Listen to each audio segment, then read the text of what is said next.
আমরা আজকে চলে গিয়েছিলাম ভাইয়ের শ্বশুরবাড়িতে ওদেরকে নিয়ে আসতে। ভিডিওটি ছিল ঈদের পঞ্চম দিনের। আসলে মোবাইলে এত পরিমাণ ভিডিও থাকে আর অনেক অনেক ভিডিও আছে, কিন্তু এগুলো হচ্ছে এডিট করার আমার এত আলসেমি লাগে যে এডিট করার জন্য ভিডিওগুলো আপলোড দিতে পারি না সময় মতো। তো ঈদের পরে সবগুলো ভিডিওই প্রায় দেয়া হয়েছে, কিন্তু এই ভিডিওটাই শুধু এডিট করা বাকি ছিল, যার কারণে লেট হয়ে গিয়েছে। আজকে আপলোড দিলাম। হ্যালো ফ্রেন্ডস, আসসালামু আলাইকুম। কেমন আছেন সবাই? আশা করি ভালো আছেন।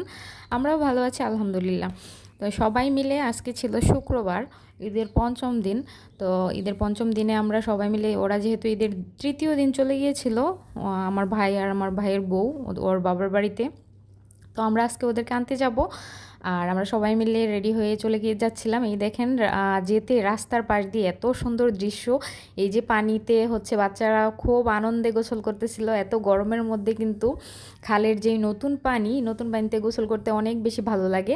তা আমার বুড়িটা ঘুম ঘুম পাচ্ছিল অনেকটা, চোখে ঘুম ঘুম নিয়েই যাচ্ছে, যেহেতু কোথাও গেলে বাচ্চাদের একটু ঘুম হয় না, ঘুমের প্রবলেম হয়, ওরও অনেক বেশি ঘুম আসছিল, কিন্তু আবার ঘুমাইতেও ছিলও না। তো নতুন মেহমানের বাসায় যাচ্ছি, মিষ্টি নিব না তা তো হয় না।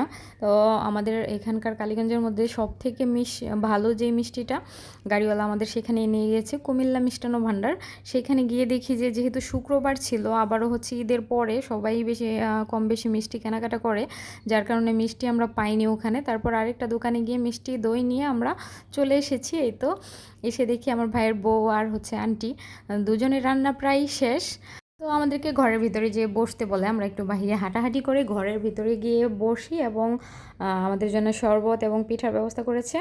আরও যে ফুল পিঠা, তারপরে ঈদের যেই সব পিঠাগুলা ঝুড়ি টুড়ি ওগুলাও দিতে চেয়েছিল আন্টি, আমি না করেছি। তো আমরা শরবত পিঠা খেয়ে আবার একটু বাহিরে হাঁটাহাঁটি করে একটু বসে টসে, তারপর আবার দুপুরে খাওয়া দাওয়ার পরে, যেহেতু সবাই মসজিদে ছিল, বাড়ির পুরুষ মানুষরা সবাই মসজিদে ছিল, মসজিদ থেকে আসার পরে সবাই একসাথে বসে খাওয়া দাওয়া করছিলাম। আর খাওয়া দাওয়ার তো আন্টি আমাদের জন্য অনেক কিছু আয়োজন করেছিল, মাছ ভাজা, করলা ভাজা, তারপর ঢেঁড়স ভাজি, মুরগির রোস্ট, গরুর মাংস, ডাল, আর হ্যাঁ, আমার পছন্দের অনেক মজাদার লইট্টা শুটকির ভুনাও ছিল। শিউলি আমার ভাইয়ের বউ অনেক স্পেশাল একটা পায়েস রান্না করেছিল। পায়েসটা খেতে অনেক বেশি মজা হয়েছিল। যারা যারা খেয়েছে সবাই পায়েসের অনেক বেশি প্রশংসা করেছিল, কারণ অনেকগুলো দুধ একসাথে জাল করে, বেশ কিছুক্ষণ জাল করে, বাদাম দিয়ে খুব সুস্বাদুভাবে পায়েসটা রান্না করেছিল। এই তো সব কিছু খাওয়া দাওয়ার পরে বড় ভাইয়া, যে শিউলির যে বড় ভাই, ওই ভাইয়া বলতেছিল যে আমাদেরকে একটা জায়গায় ঘুরতে নিয়ে যাবে। তো মাঝখানে আবার খাওয়া দাওয়ার পর আমার মেয়েকে একটু ঘুম পাড়িয়ে নিয়েছিলাম, কারণ ও যদি এখন না ঘুমায়, বাসায় গিয়ে সন্ধ্যা হওয়ার সাথে সাথে ঘুমিয়ে পড়বে, তারপর সারা রাত আর ঘুমাবে না। আর ভাইয়া যেহেতু দেশের বাইরে চলে যাবে আর আমাদেরকে একটু নিয়ে সবাইকে একসাথে ঘুরতে যেতে চাচ্ছে, তাই নাও করতে পারলাম না। সবাই মিলে এই তো বেরিয়ে পড়ছি ঘুরতে যাওয়ার জন্য।